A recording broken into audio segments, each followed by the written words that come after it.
Informasi pertama di Kompas Siang, Saudara, banjir di Mall Mega Bekasi hingga hari ini masih belum surut. 11 pompa air akan dikerahkan untuk mengurangi debit air.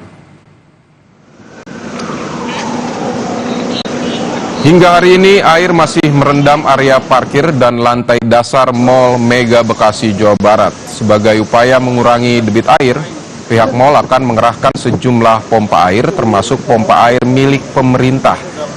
Saudara, ada sekitar 600 tenan kios yang terdampak banjir. Banjir melanda wilayah Bekasi pada Selasa 4 Maret 2025.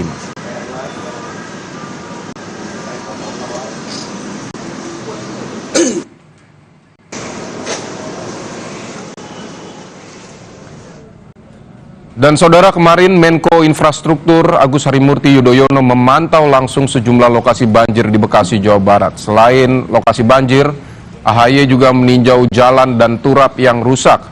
Bersama Menko PMK Pratikno, Wali Kota Bekasi, dan BNPB, Menko Infrastruktur AHY menilai lokasi jembatan yang ambles di kawasan Kemang Pratama, Bekasi, Jawa Barat, dan pemerintah akan mendorong perbaikan infrastruktur secara cepat agar aktivitas masyarakat bisa kembali berjalan normal.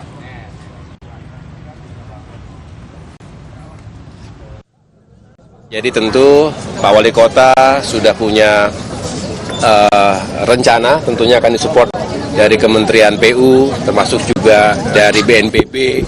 Dan terima kasih, di sini ada Pak Kasdim Bekasi yang juga nanti akan berkomunikasi dengan jajaran TNI untuk membantu membersihkan sungai dan juga secara sementara menyiapkan jembatan-jembatan yang dimiliki oleh Satuan TNI AD, khususnya dari Zeni, Satuan Zeni, yang juga memiliki kemampuan untuk bisa melakukan konstruksi cepat dalam masa bencana seperti ini. Jadi mudah-mudahan yang penting itu dulu diutamakan, setelah itu tentu kita dalam jangka menengah atau jangka berikutnya kita akan lakukan perbaikan secara permanen jembatan yang putus ini.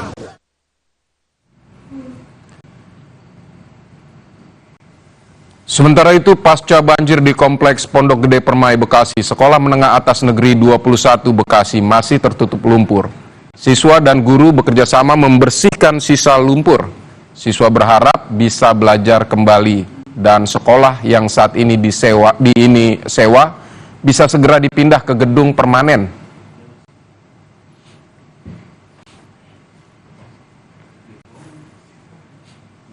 Saudara, informasi terkini dari Bekasi, Jawa Barat kita akan pantau langsung bersama jurnalis Kompas TV. Ada Ariel Wiranata dan juru kamera Andika Pratama di Mall Mega Bekasi, dan juga ada Niputu Trisnanda dan juru kamera Roy Ilman di Pondok Gede Permai. Terlebih dahulu kita akan ke Mall Mega Bekasi bersama Ariel. Ariel, selamat siang. Apakah proses memompa air dari lokasi banjir ini sudah mulai dilakukan? Ya, proses memompa air sudah dilakukan sejak pagi hari, yang dimana memang proses pemompaan ini berlangsung selama 24 jam, yang dikatakan dari manajemen pihak mall tersebut bahwa memang setidaknya ada 8 hingga 10 alat pompa yang dilakukan ataupun yang dikerahkan, yang dimana memang diantaranya adalah milik mall sendiri, lalu kemudian ada milik PUPR, dan selain itu juga ada milik DBM SDA. Dan memang untuk titik-titiknya memang disebar, dan salah satunya adalah yang masih terjadi genangan banjir, yaitu berada di parkiran outdoor yang terjadi. Dan selain itu memang di parkiran outdoor ini sebelumnya pada pukul 6 pagi hari ketinggian air setinggi 30 cm bahkan tembus 40 cm. Namun memang setelah pukul 10 pagi hari tadi ketinggian air mulai surut karena memang sudah dilakukan pemompaan air sekiranya diduga setinggi 20 cm, dan pemompaan air ini akan terus diberlangsungkan karena memang dari pihak manajemen mall sendiri mengatakan bahwa fokus utama dalam 1 minggu untuk perampungan ini adalah terkait dengan pemompaan air, lalu kemudian pembersihan air, dan mungkin bisa ditampilkan oleh juru kamera Andika. Hingga saat ini memang dari beberapa karyawan mall atau pihak mall masih melakukan pembersihan, yang dimana ini merupakan titik yang berada di parkiran outdoor, dan itu adalah salah satu dari pompa air yang dikerahkan dari beberapa titik yang ada di Mall Mega Bekasi ini. Selain itu juga memang masih terlihat kendaraan yang masih belum dievakuasi, dan salah satu kendaraan tersebut juga masih terendam oleh banjir yang setinggi 20 hingga 30 cm yang berada di parkiran outdoor ini. Dan memang jika dilihat pada hari Kamis lalu, beberapa kendaraan, setidaknya ada 4 hingga 5 kendaraan yang sudah dilakukan evakuasi menggunakan mobil derek ataupun towing. Dan saat ini memang belum dapat dipastikan apakah pemilik kendaraan yang masih berada di parkiran outdoor Mega Bekasi Mall ini akan melakukan evakuasi ataukah nanti akan menunggu. Namun memang jika dilihat untuk saat ini di parkiran outdoor sendiri, kendaraan akan lebih mudah dievakuasi karena ketinggian air sudah berbeda dengan hari kemarin, yang dimana ketinggian tersebut masih menyentuh 50 bahkan 70 cm. Pada hari pertama memang ketinggian air ini menyentuh hingga 150 cm atau 1,5 meter. Dan selain itu juga dari pihak mall mengatakan untuk area dasar mall sudah surut, yang dimana memang untuk saat ini hanya sisa-sisa lumpur yang nantinya akan dibersihkan. Selain itu juga memang nantinya pihak manajemen mall akan berkoordinasi dengan pihak damkar. Hal ini bertujuan untuk melakukan pembersihan sisa-sisa lumpur karena memang banjir ini berasal dari Kali Bekasi yang meluap sehingga terjadi banjir yang terjadi pada beberapa hari lalu. Selain itu juga memang sejak pukul 10 pagi para tenan yang ingin melakukan evakuasi barang dagangan mereka sudah hadir, yang dimana hal ini juga berlangsung sudah beberapa hari lalu. Dan selain itu juga memang mereka dibatasi untuk melakukan akses ke dalam mall tersebut. Hal ini untuk menjaga ketertiban dan kenyamanan dari mall. Dan selain itu juga memang untuk mall yang berada di Bekasi ini akan berhenti dalam beberapa hari ke depan karena memang difokuskan untuk melakukan pembersihan terlebih dahulu. Hal ini bertujuan untuk menjaga keamanan dan keselamatan dari pihak mall, tidak menginginkan adanya hal yang tidak diinginkan karena memang untuk lantai dasar sendiri pada hari pertama banjir ini cukup terendam sehingga ini cukup membahayakan jika terjadi operasional yang dilakukan. Vidi.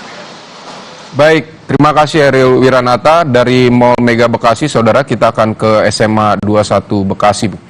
Ada Putu di sana. Putu, apakah proses bersih-bersih sudah selesai siang ini? Ya, Vidi dan juga saudara, sampai dengan saat ini proses bersih-bersih terutama terkait dengan bagaimana menghilangkan lumpur dari area-area kelas ini masih terus dilakukan. Saya akan mengajak Anda, Vidi dan juga saudara, untuk melihat bagaimana situasi terkini di SMA Negeri 21 Kota Bekasi. Kalau Anda melihat begitu ya, aksi bersih-bersih ini masih terus dilakukan, di mana tadi sebelumnya memang meja, kursi ini masih berada di dalam, sekarang sudah berhasil dikeluarkan, tapi memang masih disortir terlebih dahulu, mana meja-meja yang masih bisa digunakan, mana yang tidak bisa digunakan. Kemudian juga kalau Anda lihat jauh ke sana itu ada siswa-siswa, kemudian juga ada bantuan dari Basnas, tadi ada dari TNI juga yang ikut membantu siswa dan guru dari SMA Negeri 21 Kota Bekasi untuk memindahkan barang-barang ke tempat yang lebih luas begitu, sehingga area ruang kelas ini bisa kemudian dibersihkan dari lumpur-lumpur. Anda bisa melihat juga bagaimana kemudian sarana prasarana di SMA Negeri 21 Kota Bekasi ini betul-betul luluh lantah begitu ya, tidak hanya lemari, kemudian juga ada kertas-kertas, buku-buku, bahkan alat penunjang lain seperti laptop, komputer ini juga rusak begitu karena terkena air, banjir, kemudian juga terkena lumpur sehingga tidak bisa kembali digunakan. Salah satunya yang saat ini saya pegang, Vidi dan juga saudara, ini merupakan buku pelajaran bagi siswa kelas 12 atau kelas 3 SMA yang seharusnya pada pekan depan ini mengikuti ujian tahap akhir atau kalau kita biasa sederhanakan begitu ujian sekolah. Tapi memang seperti misalnya buku ini saja, ini betul-betul sudah basah, terkena lumpur dan tidak bisa digunakan kembali. Ini bukan hanya ada satu, tapi hampir seluruhnya. Kalau Anda jauh lihat ke belakang, ini sebetulnya adalah area atau lapangan untuk berolahraga begitu, Vidi dan juga saudara. Tapi berubah seketika begitu, dipenuhi oleh kursi-kursi, bangku sekolah, meja dari ruang guru dan lain sebagainya, karena memang semuanya ini terkena lumpur. Ini juga yang menarik, Vidi dan juga saudara, aksi bersih-bersih ini bukan hanya kemudian dilakukan oleh pihak luar, tapi dari pagi hari tadi, dari jam 6 pagi saya ada di sini sampai dengan saat ini, baik itu guru, kemudian juga siswa-siswa, ini turut membantu proses bersih-bersih. Salah satunya, tadi saya berbincang dengan Fatin. Betul ya? Coba kesini sebentar, Fatin. Ini saya lihat dari tadi ikut bersih-bersih, ini kelas 12 ya, Fatin? Ya, saya kelas 12. Oke, nah ini kan harusnya pekan depan itu ujian. Sebetulnya Fatin udah ada persiapan khusus, udah siap kalau misalnya pekan depan ujian atau gimana? Ya, saya dulunya udah belajar, kayak udah mau mempersiapkan buat ujian, dikarenakan ada bencana banjir, jadi saya kayak belum siap lagi untuk mengikuti, dikarenakan yang pertama mungkin dari fisik ya, terus abis itu seragam-seragam saya juga terkena banjir ya. Oke, berarti rumahnya Fatin ini ada di sekitar sini terdampak banjir juga? Ya, rumah saya di belakang. Ya, hampir mau dua lantai. Oh, banjirnya kemarin. Ya. Jadi semua peralatan sekolah, seragam itu hanyut ke Ya, bawah hanyut banjir. karena arusnya kencang banget ya. Saya hampir nggak bisa nyelamatin seragam saya. Oke, baik. Ya. Nah, ini kan harusnya kan ada pekan depan nih ujian, tapi kan ada pilihan begitu, ada opsi tadi nanti diundur begitu. Ada harapan khusus begitu, apakah pengen cepet-cepet atau pengen apa sih kebutuhan Fatin sekarang? Harapan saya ke depannya semoga ini cepat selesai ya, sehingga ujian kelas 12 tuh terlaksana di SMA Negeri 21 Kota Bekasi ini. Harapan saya sih cuma itu saja. Oke, baik. Terima kasih, Fatin. Semoga ini bisa lekas dibersihkan. Jadi Fatin juga bukan fokus hanya bersih-bersih, tapi juga bisa istirahat dan belajar. Terima kasih banyak sudah berbagi dengan Kompas TV. Tadi Vidi sudah disampaikan bahwa memang kendala utama dalam waktu dekat kebutuhan tentu saja ini prioritas adalah untuk anak kelas 3, di mana anak kelas 3 ini seharusnya melaksanakan ujian akhir. Tapi tadi saya juga sempat berbincang begitu dengan Kepala Dinas Provinsi, Dinas Pendidikan begitu ya, menyampaikan dari Jawa Barat nantinya akan ada dua hal yang kemudian dilakukan. Pertama adalah menunda ujian akhir tadi yang seharusnya dilaksanakan pekan depan, ini ditunda menjadi bulan depan. Kemudian juga status sekolah ini yang sebenarnya ini masih sewa begitu, bukan hak milik dari sekolah ini sendiri, nantinya akan dipindahkan ke lokasi yang terbebas dari banjir. Kemudian tadi juga proses peninjauan lahan ini sudah dilakukan dan anggarannya akan berangkat dari pemerintah Provinsi Jawa Barat. Jadi kita nantikan bagaimana kelanjutannya, tapi satu hal yang pasti, namanya anak sekolah ya harus belajar dan juga harus bisa bermain juga. Keselamatan nomor satu, gedung ini yang kita lihat masih disanggah oleh baja-baja, ini juga seharusnya tidak boleh seperti itu, supaya selain bisa belajar dengan nyaman, fokus begitu ya, tapi keselamatan anak-anak ini juga menjadi perhatian yang harus dijawab begitu oleh pemerintah, dan pemerintah harus hadir. Kembali ke Anda di studio Vidi. Baik Putu, terima kasih. Semoga proses belajar mengajar di SMA 21 Bekasi ini cepat terlaksana kembali dan banjir atau sisa-sisa banjir segera dibereskan. Putu, terima kasih. Dan juga tadi ada Eril Wiranata dari Mega Mall Bekasi.